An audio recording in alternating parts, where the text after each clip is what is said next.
In the summer of 1958, Baltimore was a city of narrow row houses, corner stores with jingling bells, and the faint, briny scent of the Patapsco River carried on the breeze.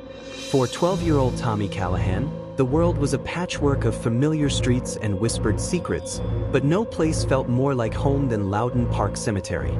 It wasn't the kind of place most kids would choose to spend their days, but Tommy's mother, Eileen, visited often to tend the graves of her parents, and she brought Tommy along, whether he liked it or not. The cemetery, with its sprawling oaks, weathered tombstones, and quiet paths, was as much a part of his childhood as the playground or the soda fountain at McNally's drugstore.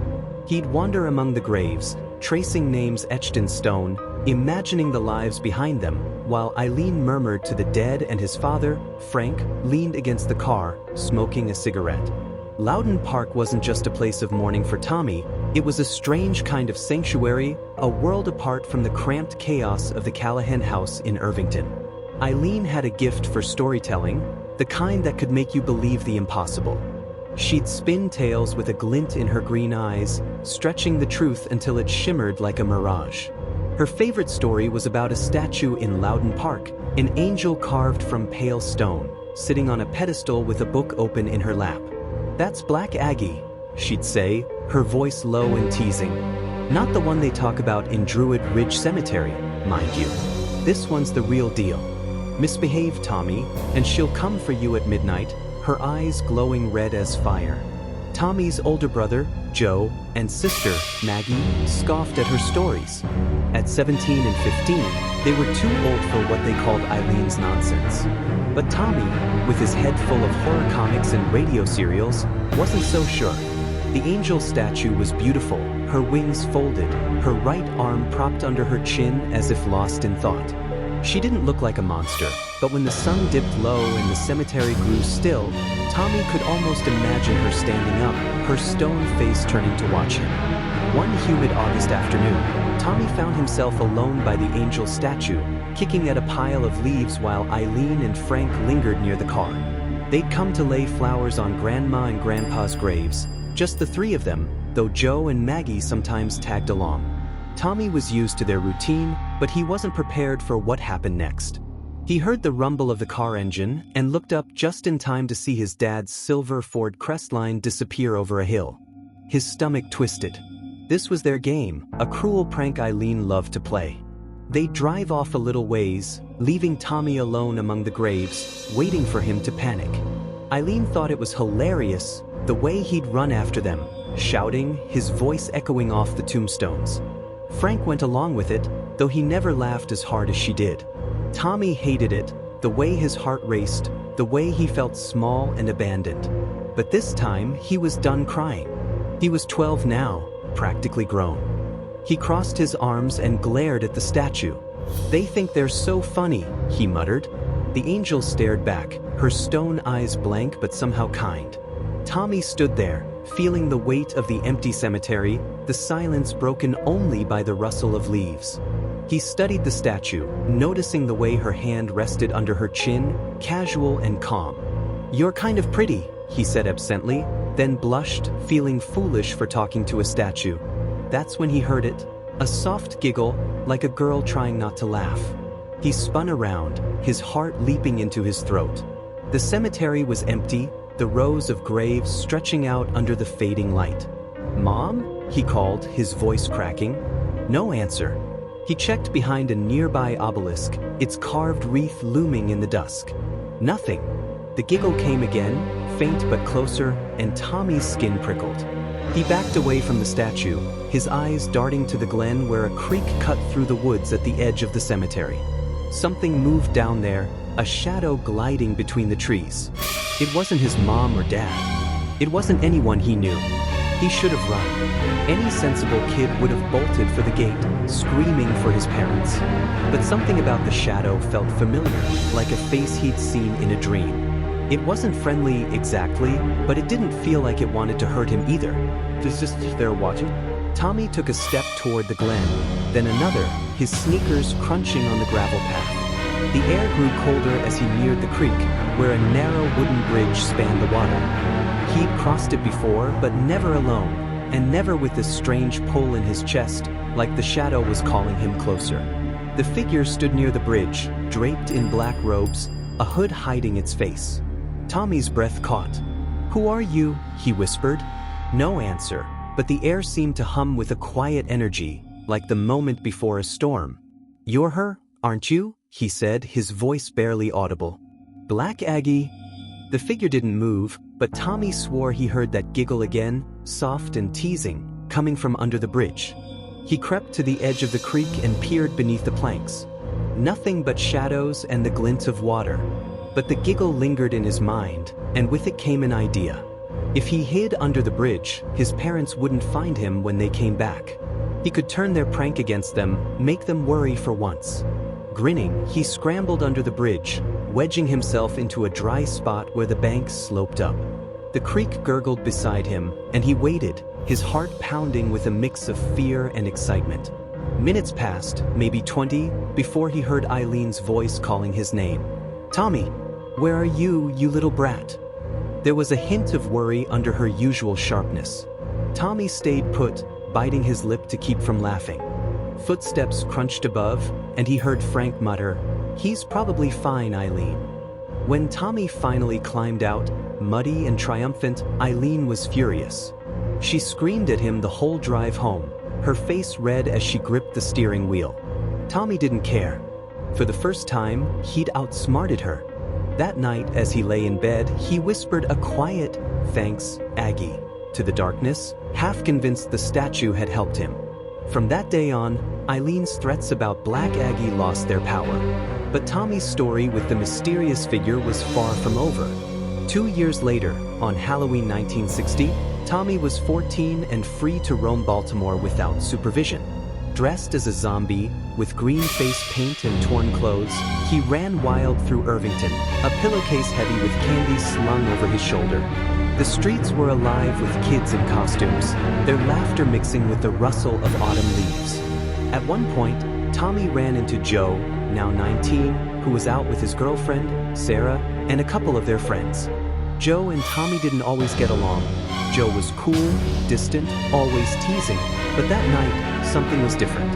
Maybe it was Sarah's presence, or maybe Joe was worried about his little brother running around alone. Whatever the reason, they stuck together, wandering the neighborhood, sharing candy and dodging firecrackers tossed by older kids.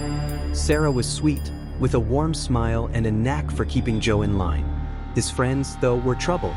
Mike and Bobby were loud, crude, and loved picking on Tommy, calling him "scaredy cat" and shoving him when Joe wasn't looking. Tommy brushed it off, used to their nonsense, but he could tell they were planning something bigger. As the night wore on, Mike suggested cutting through Loudon Park Cemetery to get home faster. Tommy's heart skipped, but he played it cool. Joe caught his eye, and a silent understanding passed between them. They knew the cemetery better than anyone, every path, every hiding spot. "Let's show them Black Aggie," Tommy said, his voice steady despite the flutter in his chest. The group fell silent, then erupted in nervous laughter, arguing about whether Black Aggie was in Loudon Park or Druid Ridge. Joe backed him up, saying their mom had shown them the real statue, and Tommy hid a smirk. They had a plan. The group slipped through a hole in the cemetery's wrought iron fence, moving from the glow of a street lamp into pitch darkness. Mike and Bobby hooted and hollered, trying to scare each other, but Tommy could feel the tension building. He broke away from the group, taking a shortcut through the woods to reach the angel statue before them. The night was cold, the air thick with the smell of damp earth and decaying leaves. As he neared the bridge over the creek, a wave of heaviness hit him, the same feeling he'd had 2 years ago. It wasn't welcoming, but it wasn't hostile either, just a quiet question, like the cemetery itself was asking why he was back. He crossed the bridge without looking down, his heart racing, and made it to the statue, where he hid behind a tombstone. The group approached, their voices loud in the stillness. Mike and Bobby were mocking the statue, calling it just a dumb rock. Joe played along, repeating Eileen's story about it being Black Aggie. Tommy waited, his zombie makeup smudged with sweat. When Mike stepped close to his hiding spot, making a crude joke about the angel, Tommy grabbed his ankle, letting out a guttural groan. Mike screamed, stumbling back, and the group erupted in chaos, shouting and backing away. Joe and Sarah doubled over laughing, but Mike was furious, his face pale under the moonlight. He lunged at Tommy, who took off running toward the glen, the others chasing him. Joe called after them, half-hearted, saying they deserved it, but Tommy didn't stop. He reached the old mausoleum, its stone walls looming like a Gothic cathedral in the dark. A shadow flickered across one of its windows, and Tommy's breath caught. For a moment, he thought it was Black Aggie again. He had two choices: head for the main gate or double back to the bridge. The memory of that shadowy figure from 2 years ago pulled him toward the creek. The others were still behind him, shouting threats, but when Tommy veered into the deeper darkness of the glen, they hesitated. He taunted them, yelling, "Black Aggie's gonna get you," before scrambling under the bridge. The cold water soaked his shoes as he crouched in the same hiding spot as before. Above, he heard the group cross the bridge, cursing and whispering. One of them, Bobby maybe, said he saw something near the mausoleum. "Screw that," Mike snapped, and Tommy grinned, thinking he'd won. Then a voice cut through the night. "What is that?" Footsteps pounded as the group fled, their bravado gone. Tommy waited, savoring his victory, before climbing out of the creek. He glanced around to make sure they were gone, then froze. Standing by the bridge was the figure from 2 years ago, her black robes pooling around her feet, her hood hiding her face. The moonlight cast her in silhouette, but Tommy could feel her watching him. A wave of dread washed over him, mixed with a strange sadness, like he'd disappointed her. He heard Joe and Sarah calling his name in the distance, their voices tight with worry. The figure seemed to hear them too, and her presence grew heavier, almost angry. From beneath the hood, 2 red eyes glowed, just like the story said. Tommy's legs locked, his breath shallow. He wanted to run, but he couldn't move. Those eyes bored into him, cold and sharp, and he felt a pang of guilt, like he'd betrayed her trust.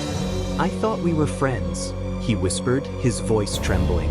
The figure didn't move, but the air shifted, and Tommy's mind flooded with memories of his parents' pranks, the fear and loneliness of being left behind. Tears stung his eyes, and he sank to his knees in the creek, the water soaking his costume. He whimpered, expecting the worst, but then, nothing. The figure was gone. An owl hooted, and the moonlight softened. Joe's voice came again, closer now, laced with panic. Tommy climbed out of the creek, shouting for his brother, and ran toward the mausoleum. Joe was there alone, his friends long gone. "You scared me, you idiot," Joe said, pulling Tommy into a rough hug. Tommy apologized, his voice shaky, and they headed for the gate. Before they left, Tommy stopped at the angel statue, whispered, "I'm sorry, Aggie," and kissed its stone foot, a strange impulse that made Joe raise an eyebrow. As they left Loudon Park, Tommy felt a mix of safety and warning, like Black Aggie was still watching. Over the years, he saw her a few more times, fleeting glimpses when he was scared or lonely, or when he'd done something he knew was wrong. Each time, she was both protector and judge, her presence a reminder that some debts couldn't be outrun. As he grew older, Tommy wondered if she was waiting for him, if she'd be there when his time came. It was just a feeling, vague and unshakable, like a shadow cast across his life. He didn't know what it meant, but he knew one thing: Black Aggie wasn't done with him yet.